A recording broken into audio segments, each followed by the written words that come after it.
Adam, have you ever been to a casino? Yeah, it was depressing. What games did you play? The time it was depressing, I just watched other people. Okay. When I went, I stopped at the Las Vegas airport, and like my wife and I just spent like $20 and we lost it all, and we're like, okay, well, Yeah. time to catch our flight. Yep. Yeah, we had a poker night not long ago too. I lost there as well. Yep, and you lost there. I won that time. I figured out poker, guys. I can just win 100% of the time. I thought that was the first time you won, but yeah. So it was the first time I went for that little club that we have there, some church guys. But gambling, okay? So I think it's sad to see so many worship ministry leaders gamble with their worship ministry budget. So we talk to a lot of worship leaders, especially ones who hop on a free strategy session. We talk about their goals, their challenges, where they're trying to go, like how like new tech systems they're trying to build. And some of them end up just being like, hey, awesome, this strategy session was helpful. I kind of know what I need to do. I don't need any help doing it. I don't need any proven plans or process. I'm just going to take a gamble. We've got this budget approved. I got this lump sum of money. Maybe it's $5,000, maybe it's $10,000, maybe it's $20,000. And then I'm going to go head on over to bnhphoto.com or sweetwater.com, start putting stuff in my cart, press the checkout button, be $20,000 poorer for our ministry budget, and then just gamble and just hope. I'm putting all the chips on red, right? Like at roulette. yeah. And then just hope that the odds just turn out in my favor. So we see that a lot, and stop it. Stop gambling with your worship ministry budget. It's not a very good idea. It's not a good way to steward your church's resources. And I don't want to just tell you like stop gambling. Everybody knows it's not a good idea to like gamble with your worship ministry budget and hope things work. But I also want to give you some tips on like how you can not gamble with a budget and point you towards some good resources there. But I've been there too. Like over the past 15 years of leading worship, and I've always been a tech guy, at least a wannabe tech guy, right? Trying to figure these things out. I've learned a lot over the years, and I get excited about getting some sort of budget amount approval from the board, from the pastors, and then I'm like ready to go. I'm ready to go to those websites and start ordering things, but I'm not really truly prepared to make those decisions, to make sure that the thing I want to get, the way I'm spending my worship ministry budget's actually going to result in the results that I want. Have you ever had that journey as well? You seem like a guy who's a little bit more like measure twice, cut once, where I'm like a measure once, cut twice type guy. Yeah. Or I would say shoot, aim, fire sometimes. Yeah, exactly. Yeah, I'm a shoot, aim. Wait, no, fire, ready. No, ready, aim, fire. That's what you're supposed to do. Yeah. But I'm a ready, shoot, aim sometime or whatever. Yeah, something like that. Someone knows the anecdote. So, yeah, I think generally I've done a lot of research. I guess I err on that side. Like more often than not, I would spend probably too much time researching and trying to like do the exact perfect thing. But yeah, I mean, there's been it's better to do that do that than not enough. Yeah. Like it's tempting to like see, oh, that church is doing that. So what gear do they have? That, and that. Okay, let's buy it all. And then let's try it at our church. Right. Yeah. It's not going to translate exactly. But, yeah, I mean, that's why I love the toolkit that we do, like with being able to like, oh, these guys have like seen what works in, we work with so many churches. It's like we know what has worked for people and what hasn't worked for people. Yeah. Well, you pull up that toolkit because that was the first, we can kind of show folks, like this was one of the first ways I want to help you not gamble with your worship ministry budget is to check out this worship ministry toolkit. And Adam will pull it up for you guys here so you can see it. Yeah. So Adam, walk them through kind of how this works. Yeah. So I'm not sure the exact link for how folks get to it because I edit it. So I'm on the inside. It'll be down below. The link will be down below in the description. But this is what you get with it. Yeah. So, there's this like little welcome page. Hey, everybody, this is how it works. use this little navigation thing. But like we did the live streaming, we just redid the live streaming course. Mm-hmm. So it's like, here's all the recommended gear with a link. Like, okay, this is what I should get. But then it's also like, here's this description. This is what it does. It's not just like buy this list of gear. So, and these are all items where it's like, we've tested them. We have almost all these things in our studio that we're able to mess around with and make sure it works properly, or it's in one of our churches that we serve at. Yep.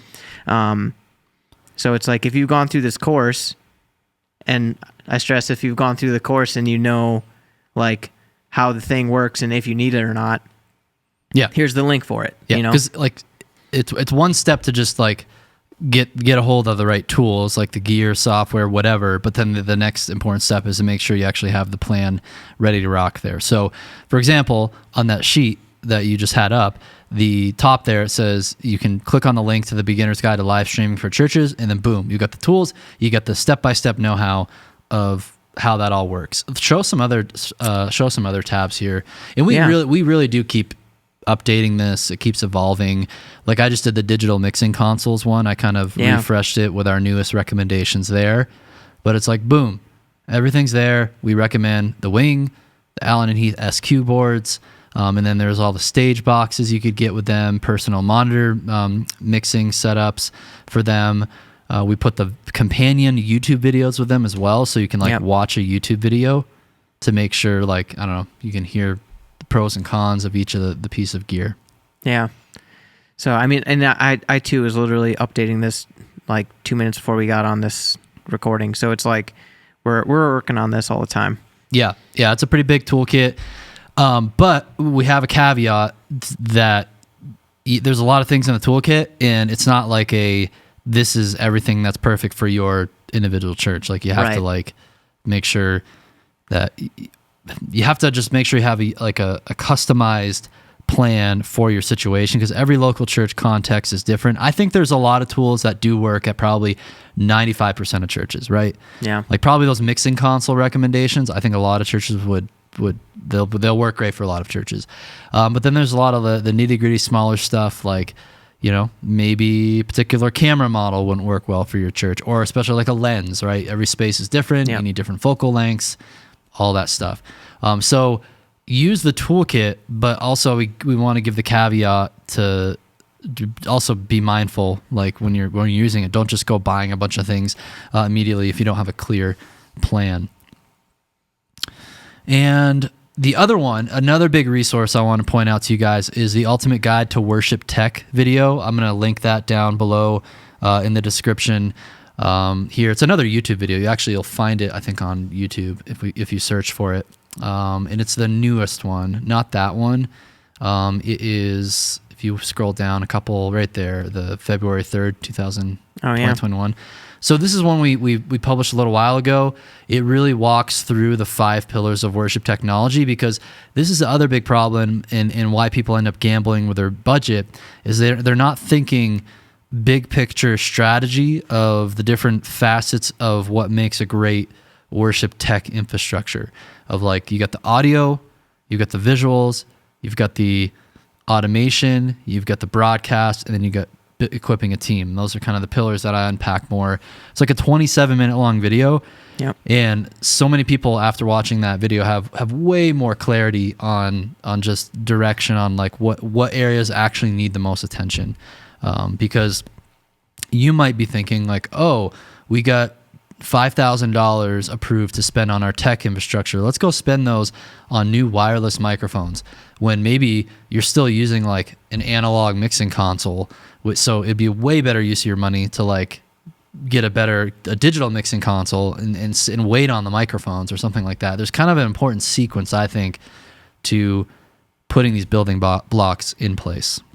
Yeah, and I think something to that is having community, like having other people to talk to that know a little bit about what's going on with the tech world, and like knows maybe a little bit about your church, and not to just make decisions in a silo kind of situation. It's like, if you don't have friends like at other churches that know tech stuff, like find some friends, like join the Facebook community. like being able to have access to different coaches at worship ministry school is another way to do it. But just like having someone that you can talk to help you guide you through decisions, so you're not just making them all on your own. Because, like if I bounce an idea off of you, you'll be like, oh, well, try this instead, or vice versa. Like it's just helpful to have other people in your corner. Yeah, and I think it's good to crowdsource some of the ideas that you want for your ministry with these Facebook groups, whether it's our Churchfront group, whether it is our worship ministry school group when you're a student, whether it's the other Facebook groups like the Church Sound and Media Techs. Like there's so many Facebook groups out there, but like you got to also just be mindful. Like just because you post a question in a Facebook group, like don't just like follow the first comment that comes up. Like there's going to be so many different perspectives coming in there, and I think they're helpful. I think I've learned a lot from those comments before. At the same time, I would just like write them all down and then just kind of like analyze, like, okay, would this idea like work well in our particular context or not?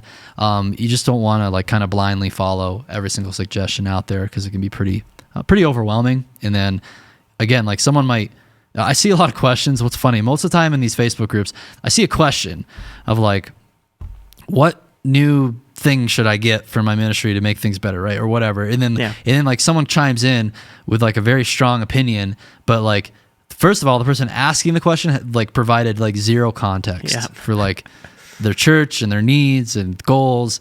So if you're going to ask questions, provide lots of context, because then people can give you better answers. And then, if you're giving the answers, if people are helping in the comments, like maybe ask for more clarifying information before, giving a bunch of recommendations. Yeah. And that's why having someone that's like a little more connected to you or your ministry, or is like has a bigger base knowledge than just like you posted a thing on Facebook. Yeah. It's important. Yeah. And then the final way to really just get more clarity, to not gamble with your worship ministry budget, would be to schedule a strategy session with one of our coaches. So hop on a free strategy session. We'll put the link down below in the description of this video.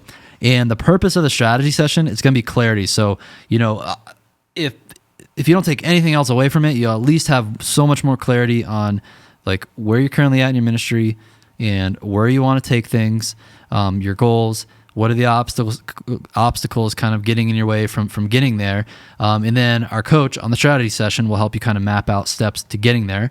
And oftentimes that means joining our program, because we can help accelerate that way quicker, and really make sure that you have sounding boards like Adam. Adam's our primary tech coach, who like, dude, every day you're on the calls with guys talking through like gear purchase decisions, helping them build their own toolkits, making sure that, again, because we have the recommendations in the toolkit, but for specific churches, like that might not be the actual best thing.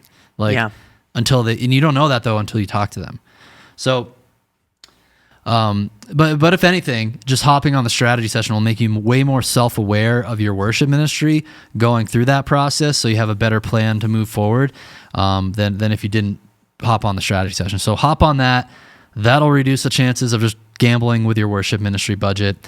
And that's it, guys. Just gambling, I like to play a little blackjack here and there, a little bit of poker here and there. With your own money. A little bit of roulette here and there. With my own money, yep. Invest in a little bit of crypto here and there. But you can't do that. The church's money, like, it's such a... it's something we have to steward so dang well, and you have to like you have to get an even better return on your investment with that money, I feel like, because it's just another level of responsibility. So just don't gamble with it. It's exciting when we get these budget approvals, but man, it can go quick. And then you can have all these shiny new things that they're not the right things for your actual ministry, or you just don't know how to use them, and that's not going to be good. So don't gamble with your budget. Check out all the resources. Check out all the resources down below this video, guys. Thanks for watching. Like, subscribe, share with your friends, and we'll see you next time.